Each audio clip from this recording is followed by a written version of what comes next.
Assalamualaikum warahmatullahi wabarakatuh. Ujian tengah semester analisis wacana. Kedudukan wacana berada pada posisi paling besar dan paling tinggi menurut Hari Murni Krida Laksana. Wacana sebagai satuan gramatikal dan objek kajian dalam linguistik yang mengandung semua unsur kebahasaan yang diperlukan dalam berkomunikasi.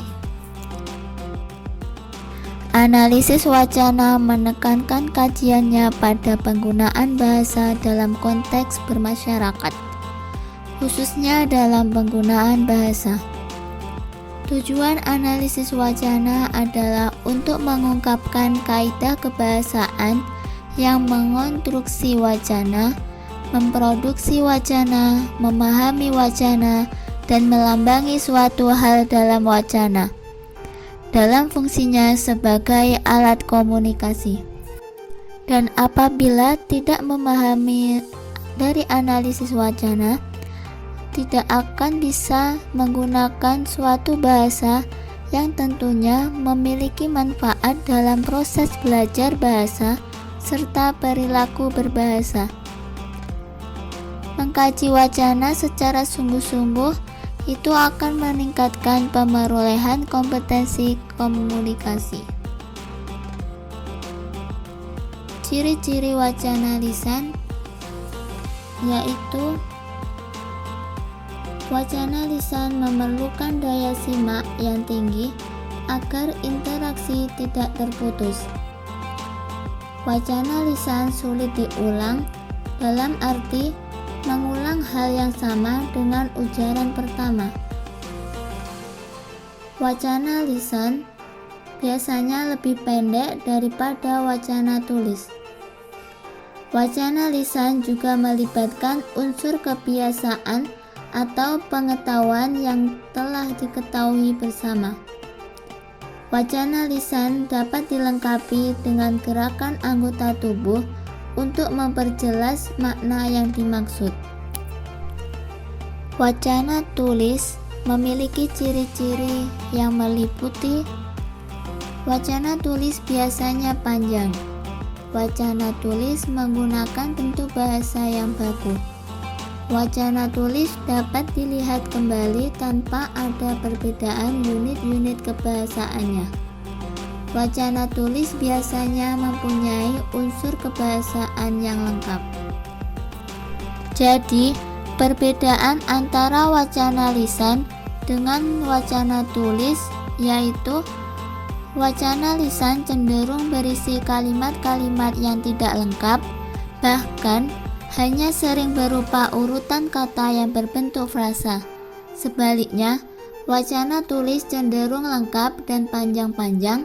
Penggunaan bahasa dalam wacana tulis dapat direvisi terlebih dahulu oleh penulis sebelum disampaikan. Wacana menurut konfigurasi makna meliputi wacana naratif adalah salah satu jenis wacana yang menceritakan atau mengisahkan suatu peristiwa secara berurutan. Wacana deskriptif adalah wacana yang menggambarkan sesuatu dengan jelas dan terperinci.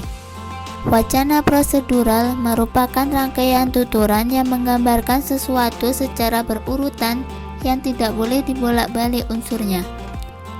Wacana ekspositori adalah karangan yang memaparkan atau menjelaskan secara terperinci sesuatu dengan tujuan memberikan informasi dan memperluas pengetahuan.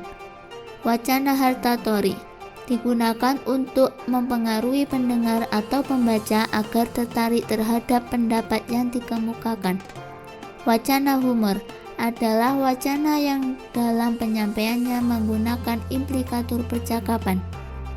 Wacana argumentasi yaitu wacana berupa paragraf yang mengemukakan berbagai alasan.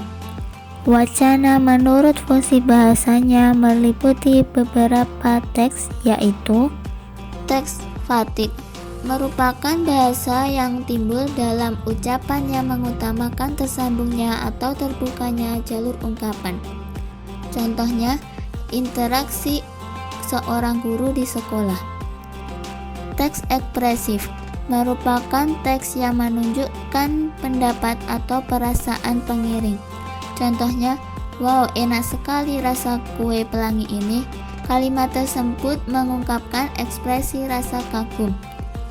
Teks konatif merupakan teks yang melibatkan penerima dalam menyampaikan pesan. Contohnya, teks dalam politik dan teks dalam iklan. Teks metalinguistik adalah bahasa yang berbicara tentang bahasa itu sendiri. Contohnya, seorang kakak yang menjelaskan tentang bahasa lain seperti bahasa Mandarin atau yang lainnya kepada adiknya. Yang terakhir, teks puitik. Teks puitik adalah teks yang menonjolkan nilai pesan yang ada dalam komunikasi. Contohnya, dapat digunakan untuk iklan, lagu, pidato, atau moto.